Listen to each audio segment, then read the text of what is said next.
Kreis und so geht die Reise im Kreis. Es ist der 1. Dezember. Damit die Ideen nicht verstopfen, lösen sich in Wassertropfen, sammeln sich im Nebelturm zu einem grossen Wintersturm. Und dann fegt's mit dem Schnee wie der Blitz über den See. Und sie hüllen alles gleich mit Flocken ein. Und es wirkt und wirbelt im Kreis. Und ein Kreis nimmt geschwind eine Idee von einem Kind aus dem Wind. Und ein Mann kann's nicht lassen, Gedanken nachzugehen von einem Kreis. Und so geht die Reise im Kreis. Nur im Winter güchselt raus die Gedanken, wo sich ranken.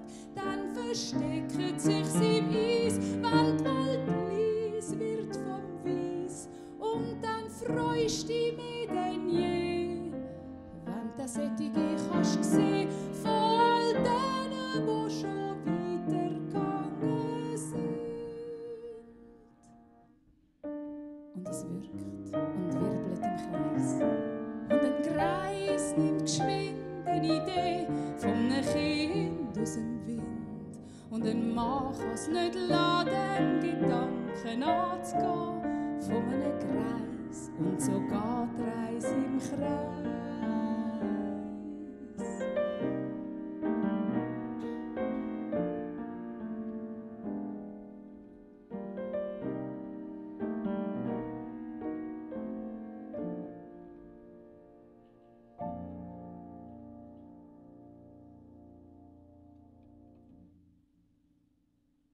Es ist der 1. Dezember und darum hat es geschneit.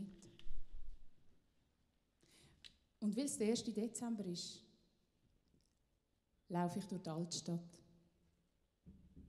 Ich komme am Schwarzenbach vorbei.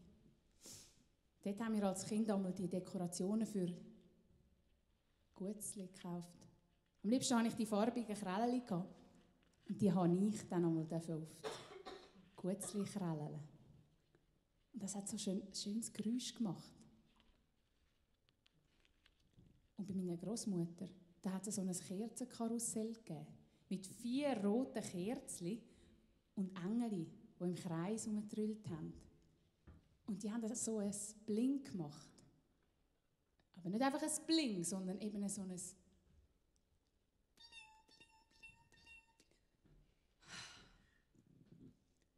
Auf der Gemüsebrücke hat es doch einmal auch ein Karussell gegeben. Mit weißen Ponys, wo die Mähnen aufgemalt waren, aber der Schweif Engelhaar. So wie von diesen im Märli-Tram, diesen Engeln, diesen richtigen. Und ich muss an das Lied vom Ravel denken. Noël des Jouets. Wo die Spielsachen vom Baum und vom Krippli plötzlich lebendig werden. Und sie fangen an miteinander Weihnachten zu feiern.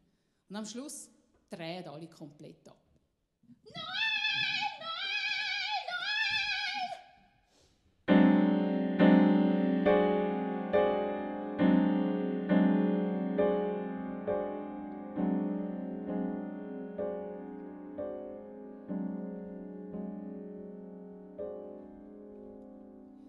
Nein, heute fängt die besondere Zeit an. Bis Weihnacht ist es nicht mehr weit. Geh schauen, ob das erste Kerzchen brennt, wie wir wollen. Heute fängt die besondere Zeit an.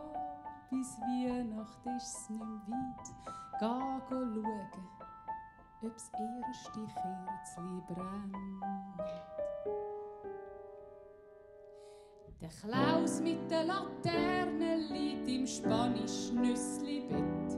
Vor der Tür ein roter Socken, draussen die Flocken, die mich locken. Nach dem Weihnachtsmarkt ist das Märli-Tram das Nächste, wo ich will.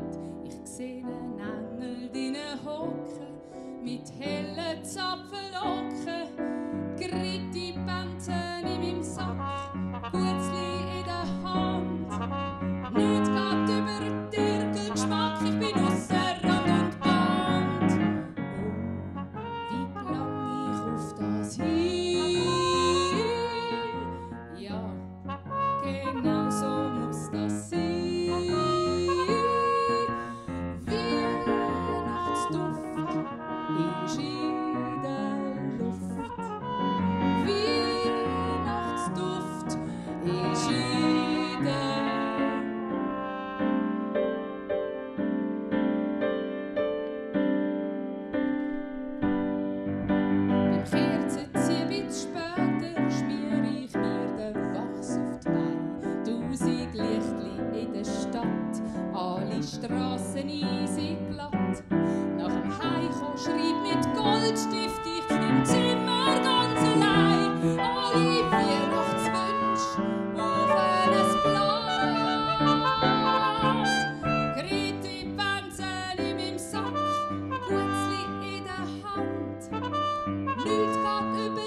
Weihnachtsduft ist in der Luft. Weihnachtsduft ist in der. Heute fängt die besondere Zeit an, bis Weihnacht ist's nicht mehr weit. Geh schauen, ob's erste Kerzli brennt, wie wir wollen. Heute fängt die besondere Zeit an, bis Weihnacht ist's nicht mehr weit. Geh schauen, ob's zweite Kerzli brennt.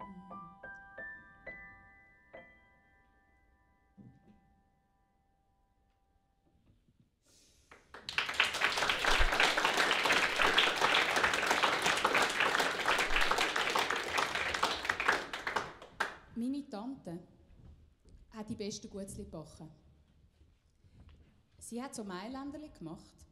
Die haben nicht nur 6 Zacken gehabt, sondern auch 6 Zwischenzacken.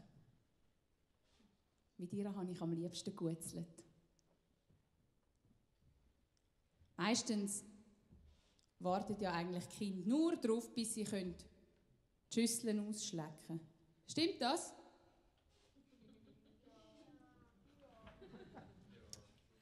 Aber ich habe am liebsten das Mehl gegessen. Weil, wenn man Mehl isst, dann ist es so schön pulverig, wenn man es ins Maul nimmt. Und dann wird es zu einem kleinen Klümpli. Und das Klümpli, das habe ich dann einmal an meinen Gaumen gedrückt. Und dann habe ich mit der Zunge dran geschabbert. Und dann hat es geschneit in meinem Maul. Bis meine Tante mir gesagt hat, Mehlessen gibt Würmer im Bauch. Da habe ich aufgehört. Es ist der 1. Dezember, ich laufe durch die Altstadt. Was ist denn das für ein Gässli da? Da bin ich noch nie durch. Und ich nehme es. Und ich komme auf einen Platz. Und vor mir steht ein Haus. Ein blaues Haus. Ein blaues Altstadthaus. Ein geschmücktes, blaues Altstadthaus. Mit einem grossen Adventskranz in dieser eisenbeschlagenen Türe. Es kommt warmes Licht aus den Fenstern. Jemand spielt Klavier. Ich muss hineinschauen.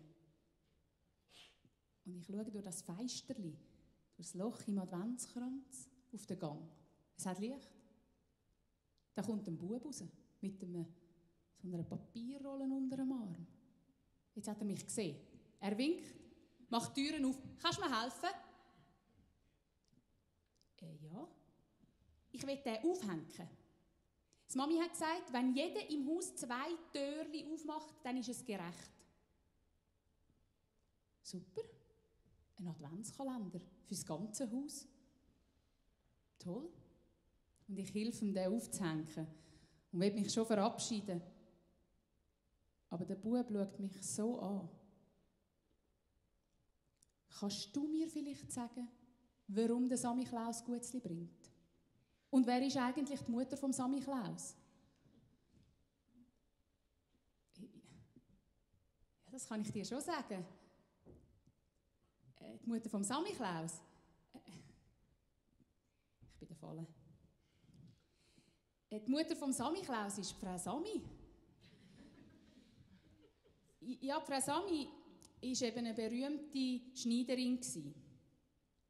Sie hatte so eine rote Farbe gefunden, die schaurig gut in den Kleidern geblieben ist. Auch im Winter, wenn es viel geschneit hat, ist sie nicht rausgewaschen. Und sie hat auch schaurig gute Gutzli gebacken. Aber die hat sie ja nicht alle selber essen, sonst wäre sie ja kugelrund geworden. Und darum hat sie dann ihrem Sohn, am Klaus, gesagt: Klaus, komm mal da hin. Klaus! Klaus, gehst du ein paar Säckchen holen im Keller? Dann kannst du deinen Freunden verteilen. Aber Klaus! Ziehst das rote Mäntel an, gell, damit man dich dann gut sieht. Und das macht er eben immer noch, der Samichlaus.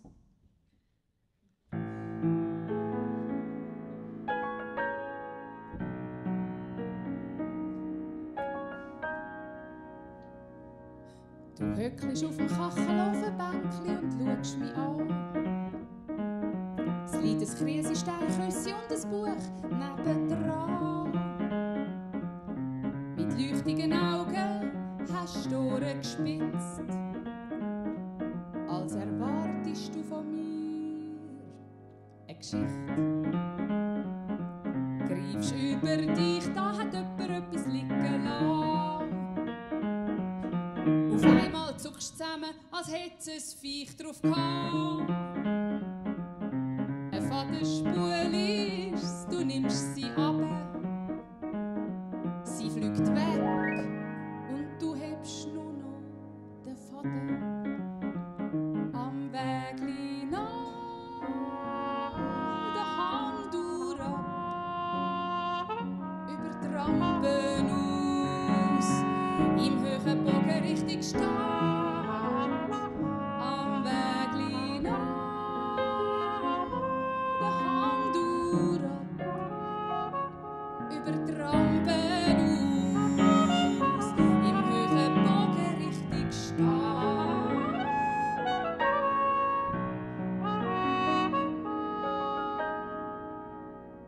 Im Grund genommen hätte der rote Fadenpullis flicken sollen.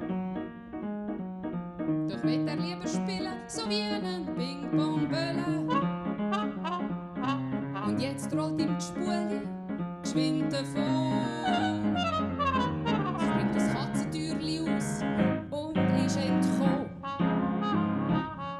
Dort streift der Faden die Leute, macht sie lebendig. Sie gehen ihm nach und das Leben nimmt eine Wendung. Ganz unbemerkt spinnt er sein Netz bis am Morgen. Ein Blick in den Spiegel lenkt voller Sorgen.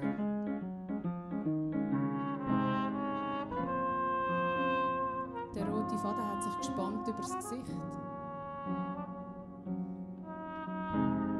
Jede Falte kommt von ihm. Jede Falte ist eine Geschichte. Je länger, je mehr prägt er seine Spuren ein. Es war der rote Faden. Am Wägli nach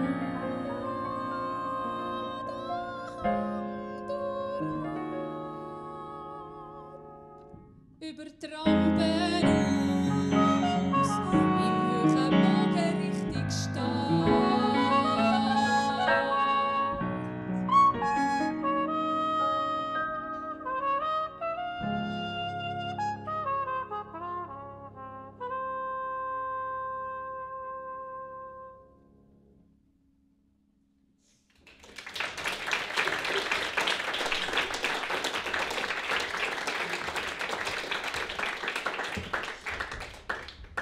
Der Bub ist noch nicht fertig mit seinen Fragen. So steht er vor mich her. Ist das Christkind das Kind vom lieben Gott? Ja. Ist das Christkind dann ein Bub oder ein Mädchen?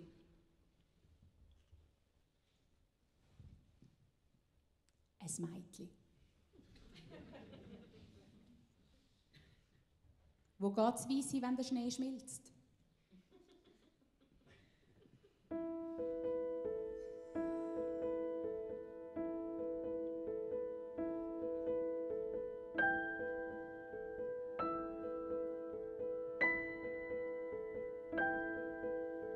Mais où va-t-il le blanc quand la neige fond? Aurait-il des ailes comme des hirondelles? S'envolerait-il à travers les mystères de la terre?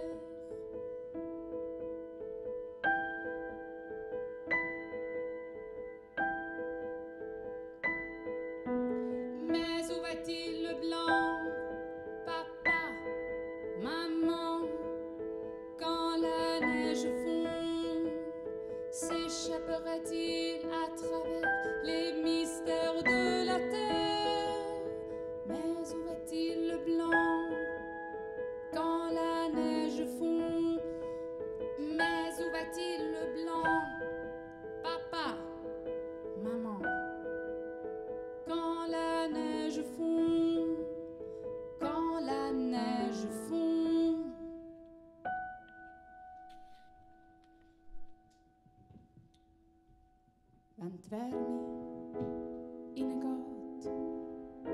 für den Schnee auch schon zu spät, er schmilzt und langsam lösen sich die Kristalle in Tropfen auf, wenn die Wärme hineingeht und aus Weiss versteht, es muss sich wandeln mit der Zeit, so dass das Leben weitergeht, wenn die Kälte rausgeht.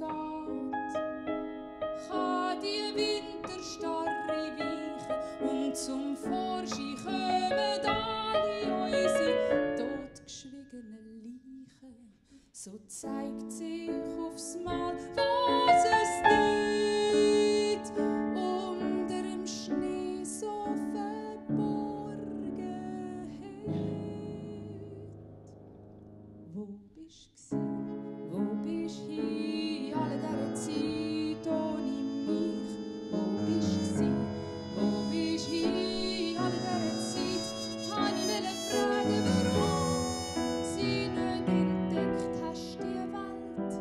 Wollte ich wissen, warum dich noch versteckst vor der Welt. Wissen warum? Wissen warum? Wenn die Wärme hineingeht, macht sich dann auch das Herz parat, es schmilzt und langsam lösen sich die Steine in Tränen auf, wenn die Wärme hineingeht.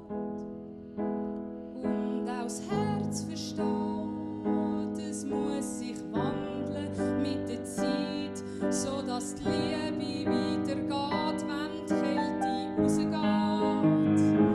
Bricht mir endlich das lange Schweigen, warum sollte man sich noch einmal ein ganzes Jahr lang meiden? So zeigt sich aufs Mal, was es dort unter dem Eis so verborgen hat. Wo bist du hin? Alle dieser Zeit ohne mich. Wo bist du gsi? Wo bist du hin? Alle dieser Zeit wollte ich fragen, ob du sie mir nicht zeigst, deine Welt. Wollte ich wissen, ob du sie mit mir teilst, deine Welt. Teilst deine Welt. Teilst deine Welt.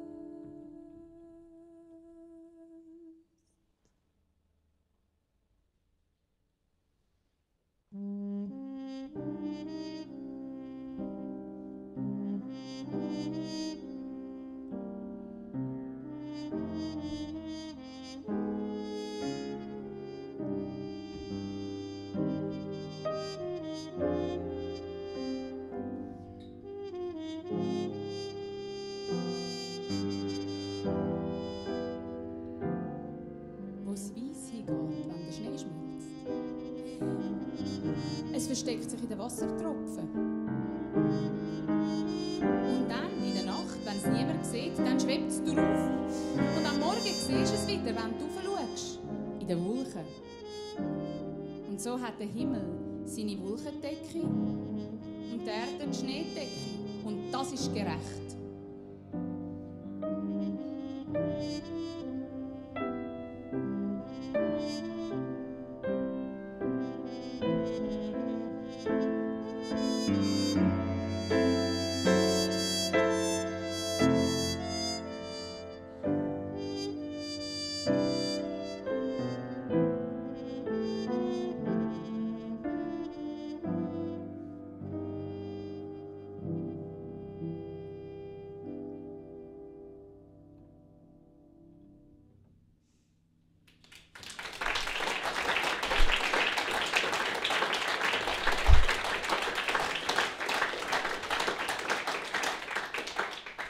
Habt ihr einmal auch Kugeln an euren Christbäumen?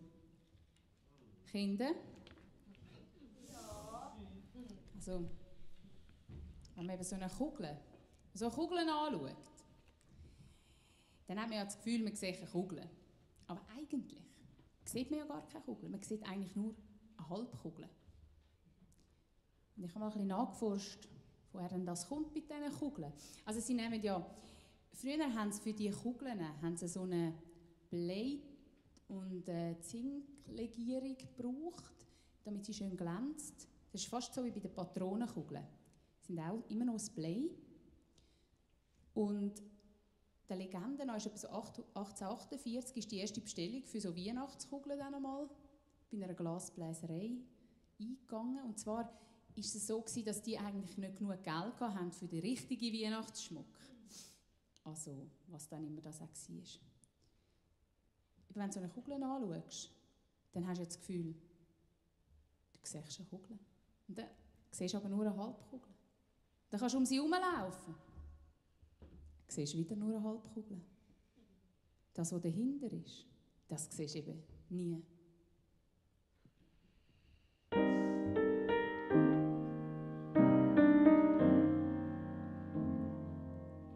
Am Seidenfädeli hängen de glitzerige Kugeln, spiegelt der Schein von der Kerze aus der Stube.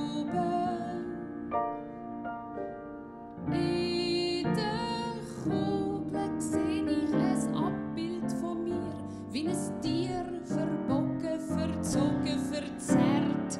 Sehe ich aus, komm nicht raus, komm nicht raus. Drum nehm ich die Kugeln ab vom Baum in die Hand. Mein Abbild klebt fest, das im Fleck wie ein Dreck, es kommt nicht weg. Stell mir vor, den Moment, wenn man Kugeln als Ganzes erkennt. So eine feurige Kugel ist die wahre Diamant, an der man sich die Finger verbrennt. Eine Kugel, wo, wenn man sie sprengt, die Wahrheit verdrängt. Drum musst sie drehen lassen, zum mehr davon zu verstehen. Mit jedem Blick drauf von einer anderen Richtung kommst du ein bisschen näher dran.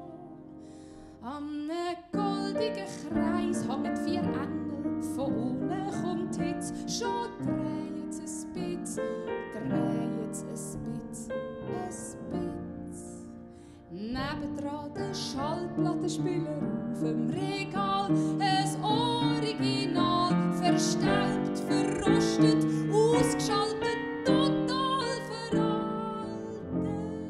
Ich nehme eine Platte, setze die Nadel dran, auf einmal schwebt der Klang über den Gang. Stell mir vor, den Moment, wenn man Wahrheit erkennt, sie benennt. Wie eine alte Platte ist die wahre Diamant, von der man meistens nur die Höhle kennt, bei der ein Geheimnis drinnen brennt. Eine Kugel, wo, wenn man sie sprengt, das Geheimnis verdrängt.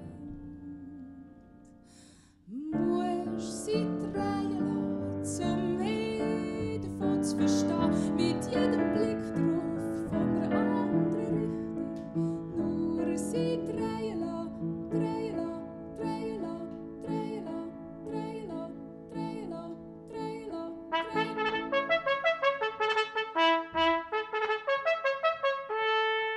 An der Trompete der Marc Jaussi.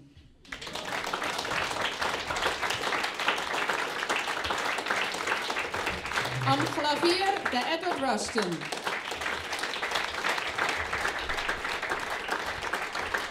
Er hat heute Geburtstag.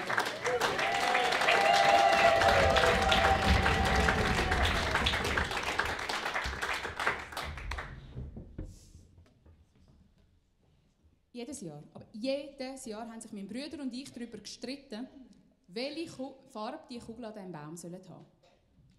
Bis unsere Mutter irgendwann gefunden hat, okay, dann gibt es halt gar keine Kugeln. Dann gibt es doch am besten japanische Friedensvögel, Origami, selber bastelt. Dann sind die Kinder auch gerade noch ein bisschen beschäftigt und der Streit ist aus dem Verkehr gezogen. Aber wir haben dann gefunden, eigentlich wäre es viel schöner gewesen, ein bisschen zu streiten und wir hätten doch unsere Kugeln am Baum gehabt.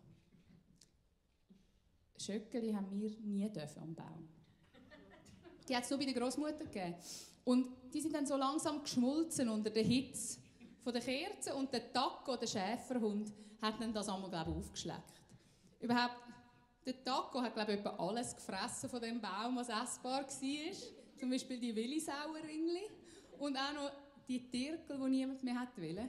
Weil sie sind einfach langsam feucht geworden und haben sich dann mit dem Pfeifenrauch von der Pfeife vom Grossvater vermischt. Aber der schönste Baum, den hat es bei meinem Onkel gegeben. Weil er hat nämlich eine Stube mit Erker gehabt. Und in diesem Erker ist dann der riesige Baum mit elektrischer Beleuchtung. Nein. Dabei ist doch das Schönste, wenn langsam die Kerzen runterbrennen und die Schatten an der Wand werden immer grösser. Und dann, im letzten Augenblick, ist dann einmal meine Großmutter mit dem Messinghütchen gekommen, mit dem Stiel dran. Und dann habe ich einmal die auslöschen. Weil man muss schon aufpassen, sonst brennt es dann.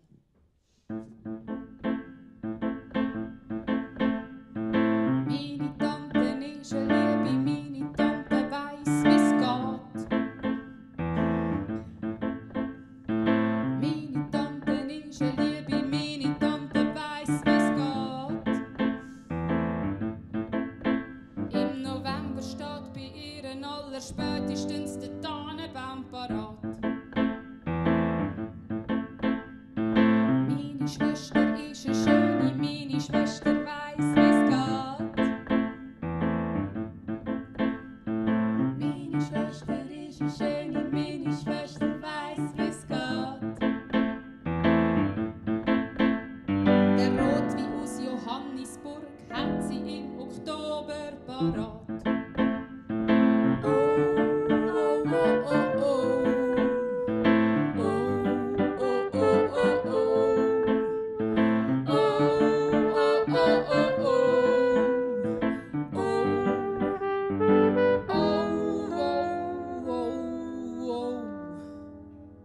Vom Baffen auf dem Balkon kommt der Brüder Benno zurück und hässelt die Runde. Also was ist jetzt das da für ein Wein auf dem Tisch? Das war aber anders abgemacht. Schliesslich habe ich im September schon den Wein für das Festchen abgestellt. Und ein Grappa noch dazu! Punkt!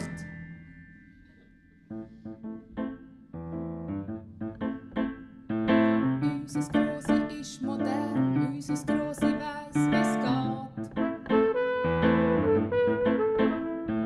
Unser Grossi ist modern, unser Grossi weiss, wie's geht. Die neue elektrische Kerzenkette hat sie im August schon parat. Meine Mutter ist eine Genaue, meine Mutter weiss, wie's geht. Meine Mutter ist eine Genaue, meine Mutter weiss, wie's geht.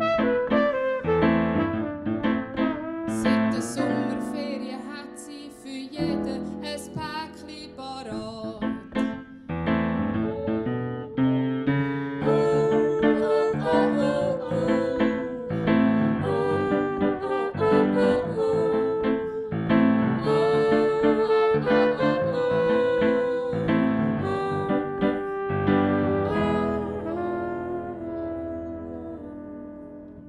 Vom Kiffen auf dem Balkon kommt der Onkel Wiesi zurück und wäffelt die Runde.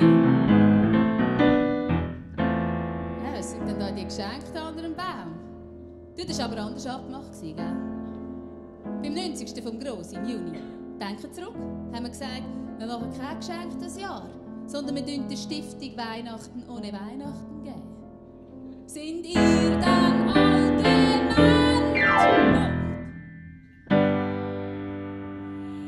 In dem Moment geht die Türen auf. Es ist der Vater mit dem Kind. Sie kommen grad vom Krippenspiel. Es ist auch das Jahr totenstill. Und plötzlich geht der Taco auf die Hauskatze los. Sämtliche Nadeln von der Nordmontanen sind auf einen Klapp am Boden verstreut. Es gibt einen Kurzschluss im Krippli. Und der Bethlehem-Stern fängt Feuer. Das Krippli brennt, die Familie rennt. Das Krippli brennt, die Familie rennt. Das wäre jetzt unser Weihnachtsjingle, Sie dürfen jetzt mitsingen. Das Krippli brennt, die Familie rennt. Wir können noch ein bisschen kräftiger sein. Das Krippli brennt, die Familie rennt. Jetzt kommt er.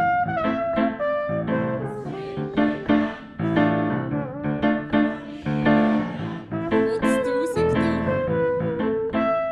Das Krippli brennt, die Familie rennt.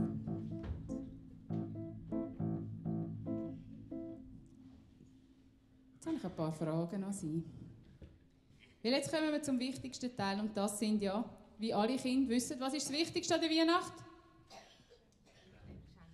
Geschenke, natürlich. Und darum wollte ich einmal wissen, was dann das teuerste Geschenk ist, das Sie jemals jemandem gemacht haben.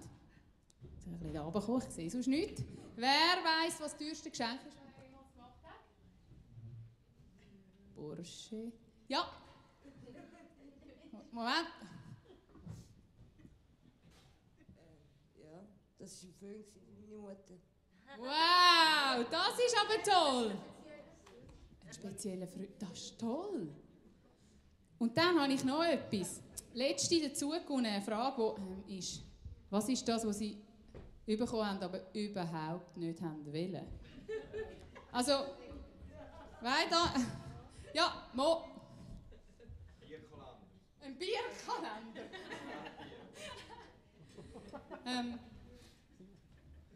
Die Mutter von meiner Freundin hat gesagt, sie hätte einmal von ihrem Gotti, mein Gotti ist heute auch da, von ihrem Gotti. Ich habe aber immer noch ganz tolle Geschenke von meinem Gotti bekommen. Schon seit 34 Jahren. Hat sie einmal so Besteck bekommen, Silberbesteck. Und wenn sie einmal die länglichen Geschenke unter dem Baum gesehen hat, dann hat sie einmal schon abgelöscht. Aber letztes Jahr habe ich meine Tochter, sie ist auch da, habe ich sie gefragt, was dann das schönste Geschenk ist. Und dann hat sie gefragt, kann ich auch das sagen, was ich erst bekomme?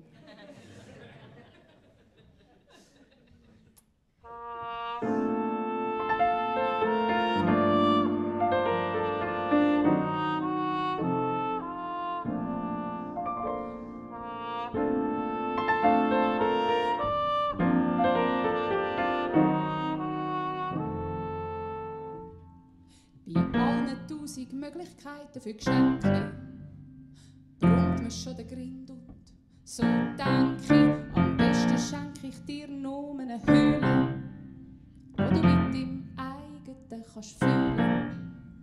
Bei allen 1000 Möglichkeiten im Leben zu wählen ist nicht leicht, das muss der sagen. Darum schenke ich dir ein Gefäß mit nichts drin, ausser Platz für deinen eigenen Sinn.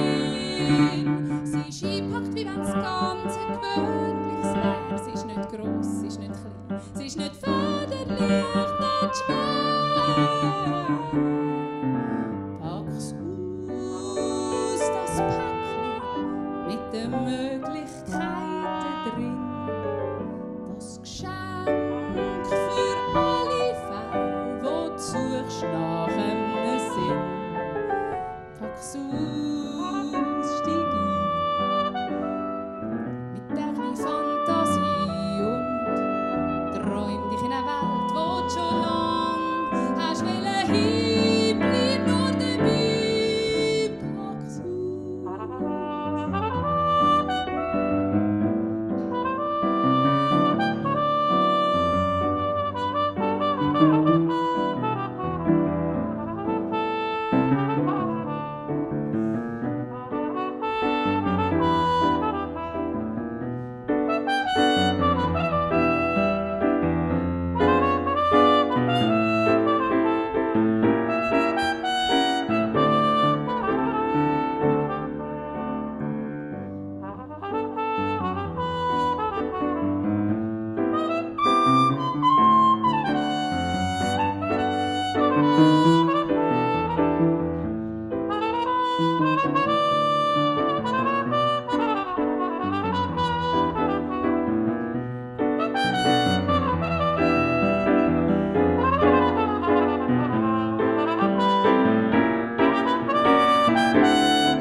schenkt man sich Schrott. Der beste Geburi vom Gott. Ich ha nicht viel gegen einen Brauch wie der jährliche Familienschluch. Nur die Geschenke liegen mir auf dem Magen. Drum han ich mal etwas vorgeschlagen. Mein Wunsch war, Weihnachten zu feiern und gemeinsam den Schrott dann zu verführen. Ich will nicht in Geschenke euch ertränken, mich nicht in Bedenken verhängen, ob ich irgendjemand kränken könnte, wenn ich mich einmal nicht verrenke. Ich will lieber nur in Gedanken euch ehrlich gesagt 1000-mal danken und sagen, dass ihr mit dem Dasein schon genug Geschenke für mich sind und dass ich euch gern hab. Doch bitte bedenkt, dass ihr mir kein Schrottzeugs mehr schenkt. Im nächsten Jahr habe ich dann schon eine Mulde zu Weihnachten bekommen und allen hat's schambar gut gefallen, mir zu helfen, den Schrott runterzuknallen. Wir haben's gemacht zur Tradition, perfekt gegen den gereizten Ton. Und jeder hat gebracht von die Heime sein Schrott in einer grossen Zeine. Ich will nicht in Geschenke euch ertränken, mich nicht in Bedenken verhängen, ob ich irgendjemand kränken könnte, wenn ich mich einmal nicht verrenke. Ich will lieber nur in Gedanken euch ehrlich gesagt 1000-mal danken und sagen, dass ihr mit dem Dasein schon genug Geschenke für mich sind und dass ich euch gern habe. Doch bitte bedenkt, dass ihr mir kein Schrottzeugs mehr schenkt.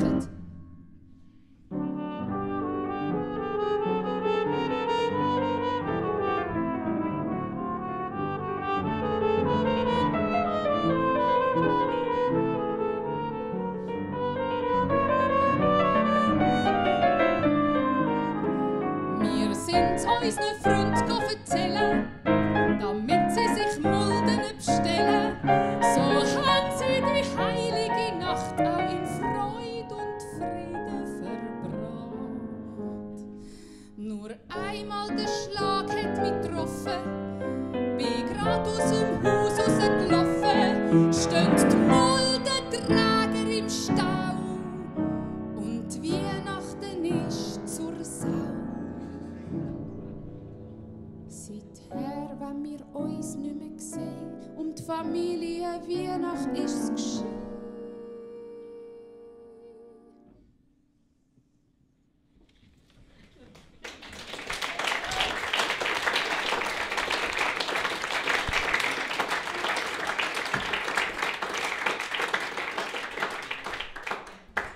Ich habe mir mal zu Weihnachten eine Schwester geschenkt. Ja, sie war 2 Jahre älter als ich.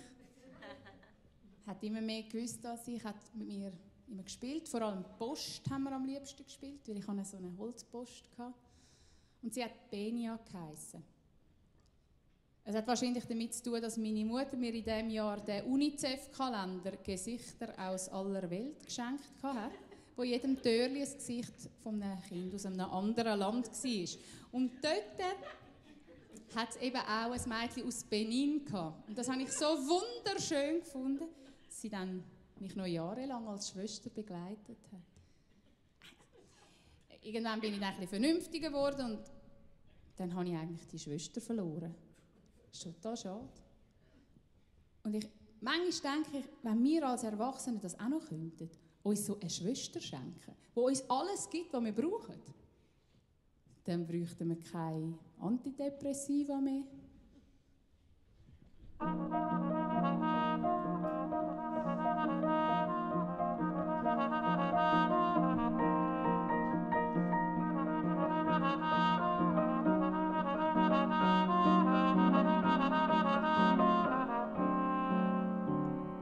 Wer Stimmen hört, ist gestört, einfach unerhört, wie er mit seinem Stimmen hören alle anderen nur stört.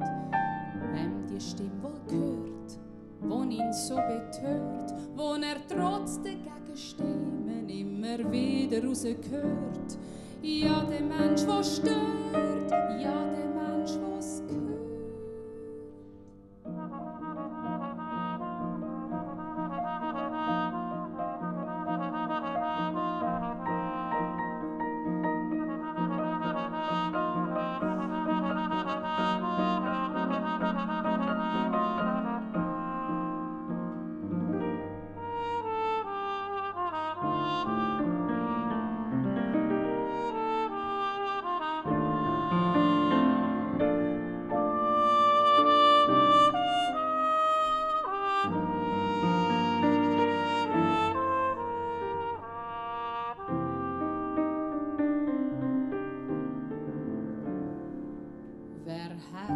Stimme erhört, einsam und verstört, wo auf Mal in die Winternacht so bitter rausrührt.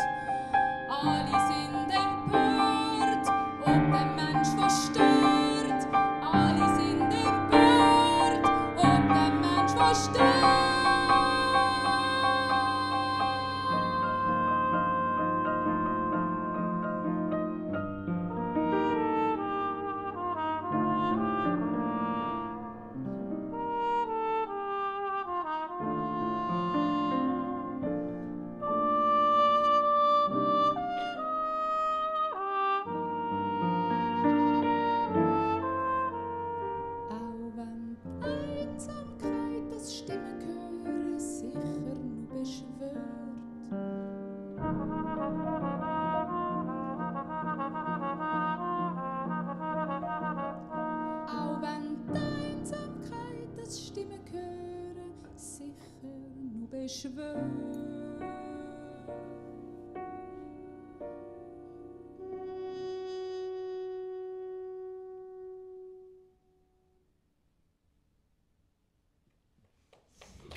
Julia? Jawohl. Ich habe ein neues Hobby. Was? Blockflöte. Also hast Spass gehabt an dieser Nummer und das erinnert mich an meine Weihnachtszeit daheim. Wir haben immer das dritte höchste Blockflöte daheim unter dem Tannenbaum. Nice. Und es hat etwa ähnlich schrecklich getönt. Aber hast du nicht Lust, mit mir ein Weihnachtslied zu singen? Oh. Was hast du für eins wollen? I wish you a Merry Christmas. I wish you a Merry... Oh, Musik.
So etwa hat es tönt aus dem 2. Stock im blauen Haus.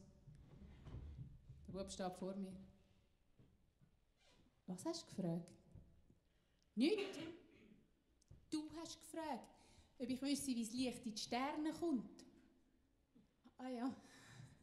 Und wie? Also nochmal. Jeder Stern hat einen Sternenwart. Und der muss den Stern anzünden. Und die sind nicht alle gleich gut. Ein paar sind auch vergesslich. Und am Ende des Jahres müssen alle zum Sternenoberwärter gehen und müssen ihm versprechen, dass sie das nächste Jahr viel besser machen und nie vergessen, den Stern anzuzünden. Und das sagen dann die Erwachsenen, das sind... Ich weiss es nicht mehr. Und Sie? Haben Sie Ihre Vorsätze schon?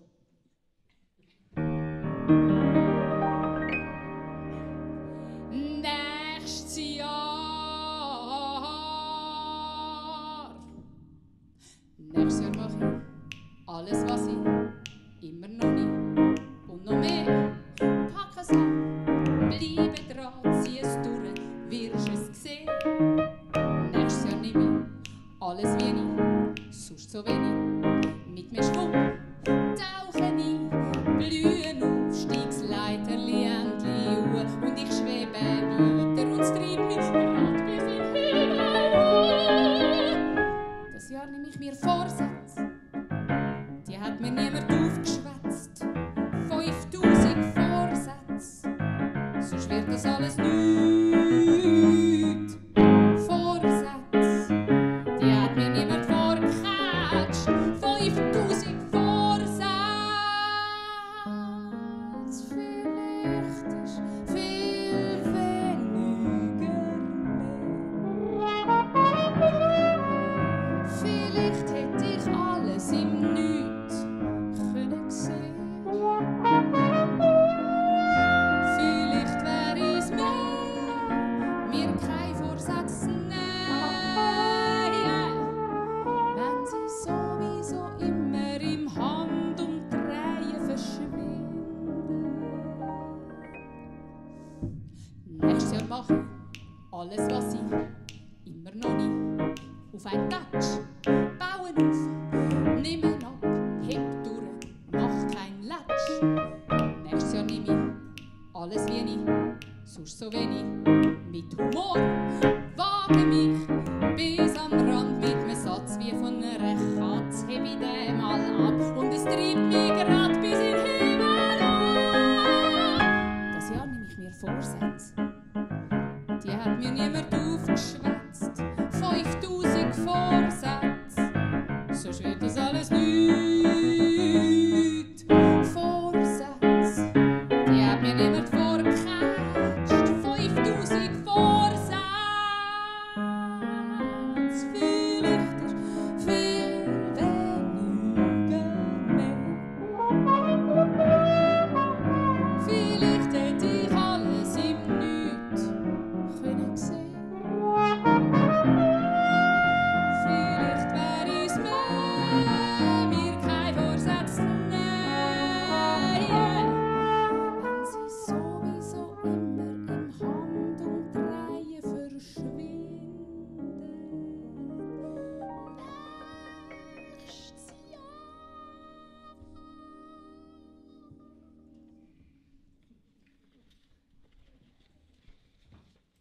Wenn jeder von den Nachbarn 2 Türchen aufmacht, dann ist es gerecht, hat die Mami gesagt. Aber der Bub möchte gerne das 24 aufmachen. Weil dort hat er nämlich sein Lieblingskleberli reingeklebt. Sein Lieblingsglitzerkleberli. Aber er will mir nicht verraten, was es ist. Du, sag mal, hast du ihn gut zugeklebt auf der Seite deinen Kalender? Weil, wo wir Kinder waren, da sind wir einmal mit dem Brieföffner und der Taschenlampe zwischen die 2 Schichten hineingefahren und haben dann so reingeleuchtet, dort wo die Türchen sind und dort, wo es gemalt ist. Und dann sind wir gegüchselt, was dann dort unter dem 24 ist. Aber sagst du es niemandem, gell? Das ist ein Geheimnis. Und? Was willst du noch wissen? Nichts. Jetzt weiss sie alles. Tschüss! Tschüss.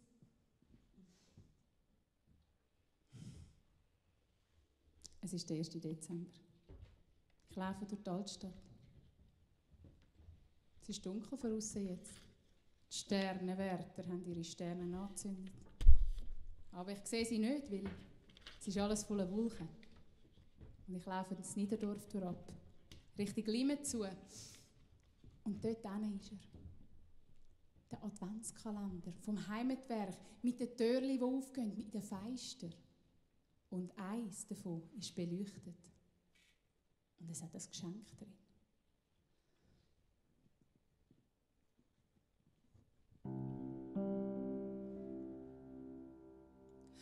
Lang ist her, Ende November, hast mir geschenkt einen Kalender. Kurz nachdem du mich verführt und wir uns auch das erste Mal. Und nach einem langen Kuss hast du Tschüss gehaucht in mein Ohr. Und du kommst auch schon bald zurück von der grossen Reise auf jeden Tag vom Kalender. Wenn ich das Türchen aufmache, soll ich dann an dich denken. Und vor allem dran, wohin wir könnten gehen das nächste Jahr im Dezember.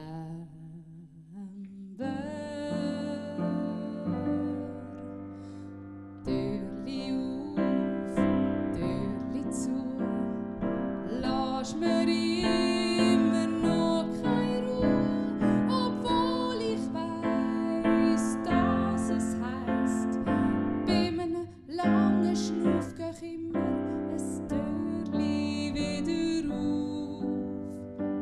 Türli auf, Türli zu, lass mir immer noch keine Ruhe, auch wenn ich weiss, dass es heisst, bei einem langen Schnuff geh ich immer ein Türli wieder auf. Lang ist her, Ende November, hast mir geschenkt einen Kalender, kurz bevor du verfrüht mich zum letzten Mal berührt. Und nach einem langen Blick hast du Tschüss gehaucht an mein Ohr und du hättest jetzt etwas vor deine letzte Reise auf jeden Tag vom Kalender. Wenn ich das Türli aufmache, soll ich dann an dich denken. Und vor allem dran, wohin wir hätten können gehen, das nächste Jahr im Dezember.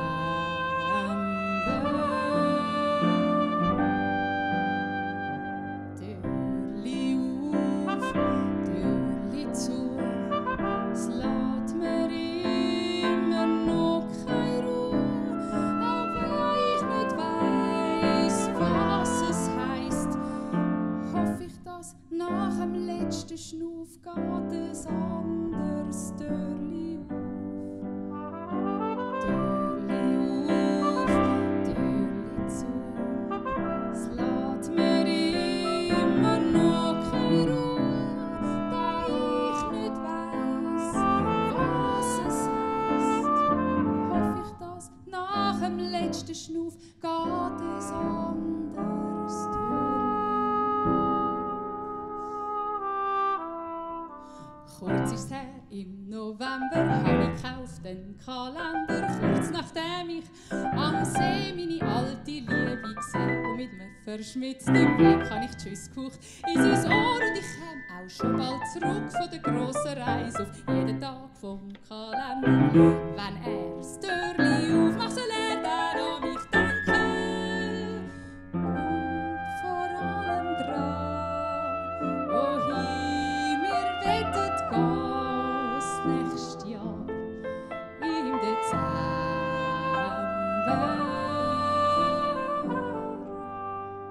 Türli auf, Türli zu, lass mir wieder mal keine Ruhe, jetzt wo ich weiss, warum es heisst, bei einem langen Schnuff geh ich immer ein Türli wieder auf. Türli auf, Türli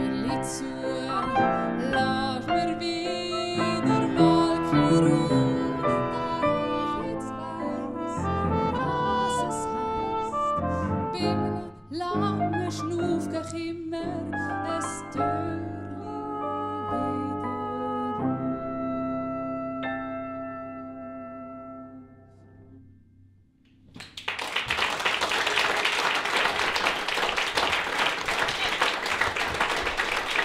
Am Klavier Simon Baumann und der Edward Rushton. An der Trompete der Mark Jassi.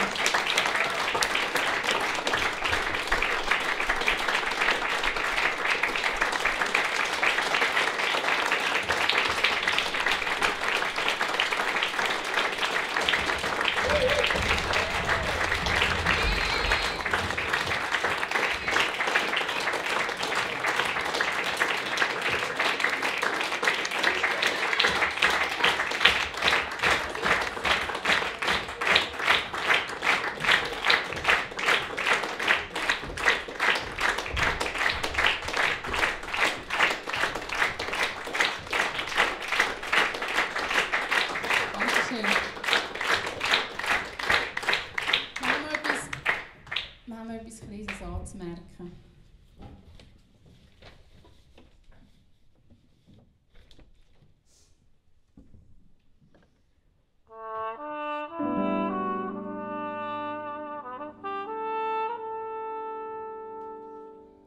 Noch immer rollt die leere Spule weiter, aber vom Vater, da fehlt jetzt jede Spur. Am Ende vom Tag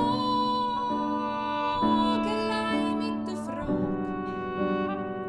ob es echt etwas gibt, wo drüber rausgeht. Am Ende vom Tag allein mit der Frage, ob echt etwas schwebt, wo alles zusammenhält.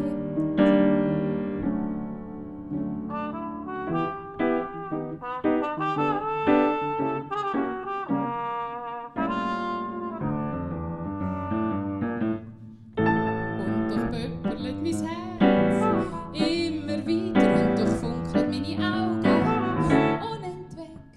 Es rauscht in meinem Ohr, mein Blut mir etwas vor. In den Fingerspitzen kützelt unter den Fingern in der Grenze. Und doch pumpet meine Lunge immer weiter und mit Feuer unter dem Vödli flieht sie los. Und ich nehme meine Hand, lass alles um mich stehen und gang der Nase nach.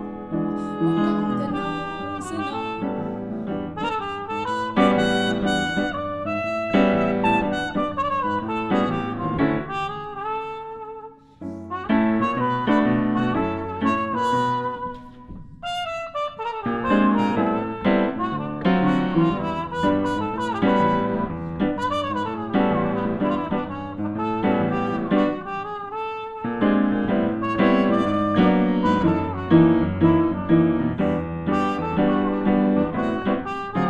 Und doch pumpet meine Lunge immer weiter und mit Feuer unter dem Vödli flieht sie los. Und ich nehme meine Hand, lass alles um mich stehen.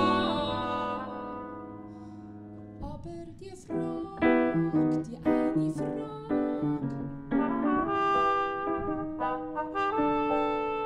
aber die Frage, die eine Frage, lass ich für heute so stehen.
Die dürfen sonst schon zu den Lebkuchen.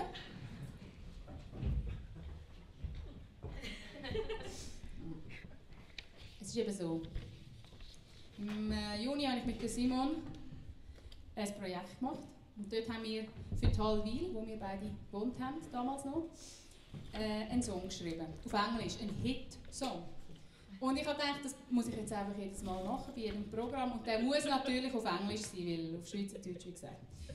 Und dann, der Edward ist ja aus England und er hat uns auch den Stoff dazu geliefert. Er hat gedacht, schreibe doch einen Song über einen Komponist, der versucht, einen Weihnachtshit zu schreiben. Und das haben wir gemacht und weil das ein bisschen länger dauert, als bis so einer so einen Hit hat, geht der Song ein bisschen länger. Ich hoffe, Sie haben noch Geduld.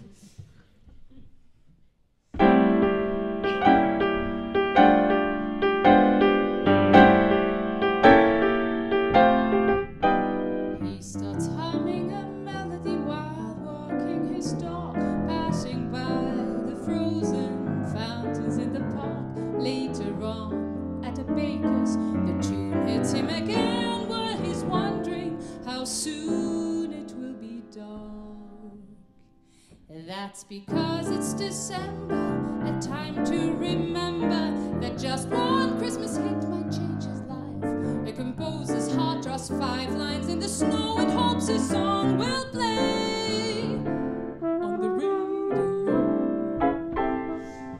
Today he's got the tune, but he's still blind.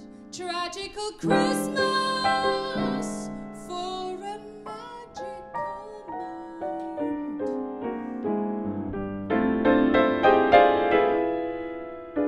While there's still the little picture on the wall, the jumping field of winter and recall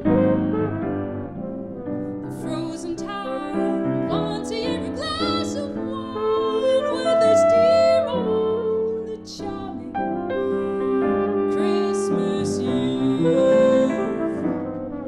Next day he puts all his energy to the perfect Christmas tune, but he's caught by all the rules that he has learned. He tries another harmony, but his thoughts start to drift to the piles of unpaid bills, deeply concerned. That's because it's December, a time to remember that just one Christmas hit might change his life. The composer's heart draws 5 lines in the snow and hopes his song will play on the radio. At last he has a song of some kind. Tragical Christmas for a magical mind.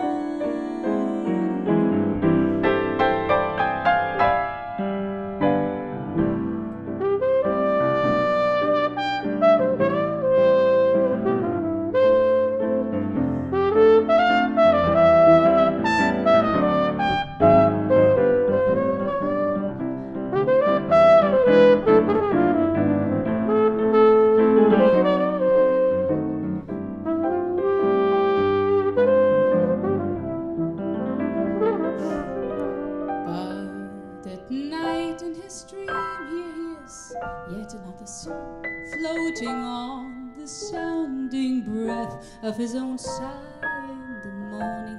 It's December, he can perfectly remember every detail of his dreamy Christmas hit. A smile on his face, he starts the day so very sure the tune is here to stay.